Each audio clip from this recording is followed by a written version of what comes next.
Many angles to talk about what's happening in all this madness, but let's start with a very simple political question. Why are Democrats forcing this down our throats when most Americans see through the phony accounting and they don't want it? Let's ask a Republican Congressman, Jim Jordan, one of our favorites here at Scoreboard from Ohio. Hi, Jim. Thanks for joining us. Appreciate it. Hey, David. Good to be with you. Sorry you're going to have to work so hard this weekend, as those of us covering it will have to do as well.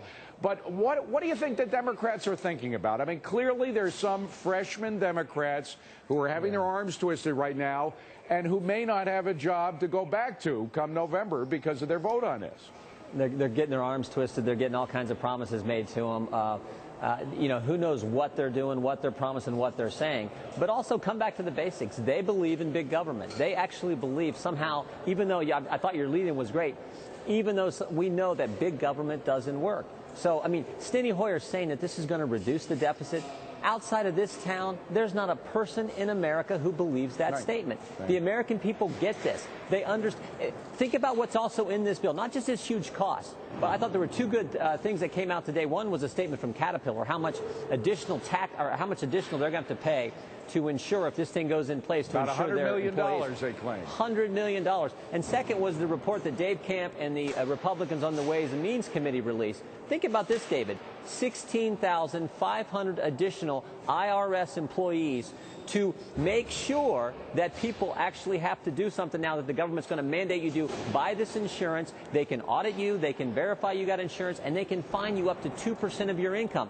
Just what we need, 16,500 additional IRS employees out there working across the country. That's in the fixer bill. That's in the legislation. So it's not just the cost, it's the big government that's associated with it. That's what bothers Americans. They get this idea that and the bigger government is, the less liberty individuals have. I mean, that's what the founding fathers said. It wasn't just rhetoric, it's reality. Well said. I mean, fundamentally, Americans know that this is big central government, big federal government getting between them and their doctor. And that's why they're opposed. And that's why tomorrow there are going to be thousands of people here again. They've done it for a year now. Come and say, we don't want this bill. What amazes me is, what part of no don't the Democrats get? I mean, how many times can the American people say we don't? They said it in September when they tried to pass. They said it in October. They said, oh, we're going to pass this before Thanksgiving. The American people said, no, you're not. Oh, before Christmas.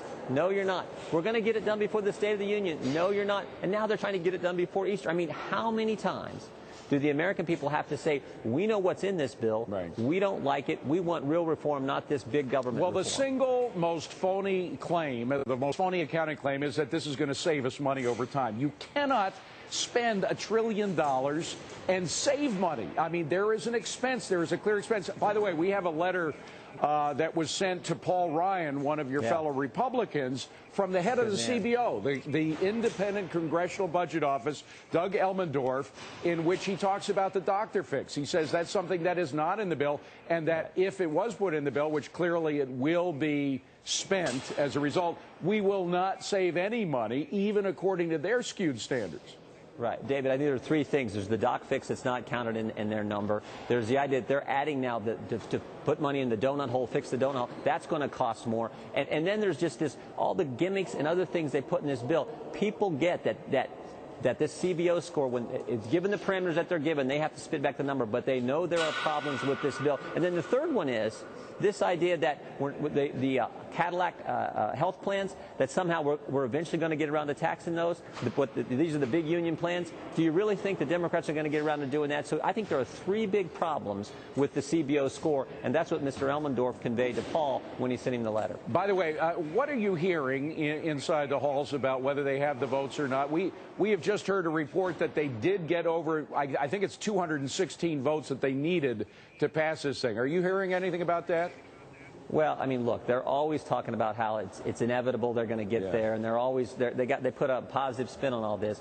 But I come back to the basics. They don't have the votes because if they did, we'd be voting. So they don't have them yet. I think it's important that Americans continue to call, continue to light up the switchboards like they've been doing all week long. And I hope this rally tomorrow, I think it'll be a positive thing as well. So look, they don't have the votes yet, because if they did, we'd be on the floor voting right now. But do you get a sense, and sometimes I get a feeling of defeatism among those who were against this bill, that it's a fait accompli, it's going to happen. Do you sense that, or are you guys still fighting? No, I mean, look, David, if you're a betting person, bet with the American people. They're batting 1,000 right now. They've stopped it all along the way. I mean, and they can't say it any louder, any clearer when they said it in New Jersey, when they said it in Virginia. And frankly, the reason we're here going through this big charade with all these parliamentary gimmicks and procedural moves is because Scott Brown won Ted Kennedy's seat. That's why they have to do the games they're doing, because they don't have 60 votes in the Senate. So if you're a betting person, keep betting with the American people. They get it, and they've won so far. Congressman Jim Jordan from Ohio, great to see you. Thanks for coming. Appreciate it. Well, Democratic leaders and vote counters